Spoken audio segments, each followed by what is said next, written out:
JK Yadav Films present Happy New Year बोलै खातिर अइलै हमर लाभा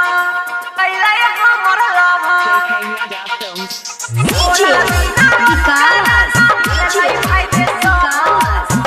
Singing by Prince Pirya. नया साल में नया भाई रे अइलै हमरा खबर Happy New Year बोलै खातिर अइलै हमर लाभा बोलल बिना कराना भेलै भाई रे सब Happy New Year बोलै खातिर अइलै हमर लाभा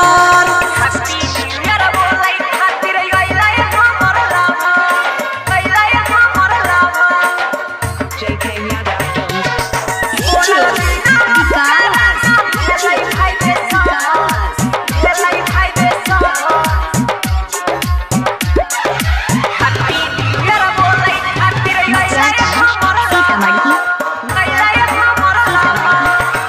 नया साल में नया भाई है छै एगो कमरे मिलै खातिर सबके लाभर है छै परेशान रे नया साल में नया भाई है छै एगो कमरे मिलै खातिर सबके लाभर है छै परेशान रे हमर रहिया उही दई रे हमरा हबिन उजी दई रे देख के हमरा मन के भाई रे हट गेलौ सब कभर हैप्पी न्यू ईयर बोलै खातिर अइलै हमर लाभा बोलल बिना कराना भेलै भाई रे सब हैप्पी न्यू ईयर बोलै खातिर अइलै हमर लाभा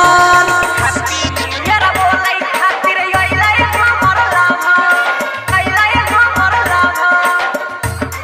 JK Yadav Films. बोलल बिना कराना भेलै भाई रे सब भेलै भाई रे सब हैप्पी न्यू ईयर बोलै खातिर अइलै हमर लाभा अइलै हमर लाभा Singing by Prince Pirya. देख के हमारा मन छै किसरे जब से चढ़लै 2021 रे देख के हमारा मन छै किसरे जब से चढ़लै 2021 रे राइटर सनजी गेलै मिहिलै रे धीरज के मन भी हिलै रे छौरा पीर सब के होय छौ नै रे सब हैप्पी न्यू ईयर बोलै खातिर अइलै हमर लाभा बोलल बिना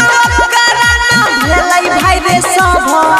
हैप्पी न्यू ईयर बोलै खातिर अइलै हमर लाभा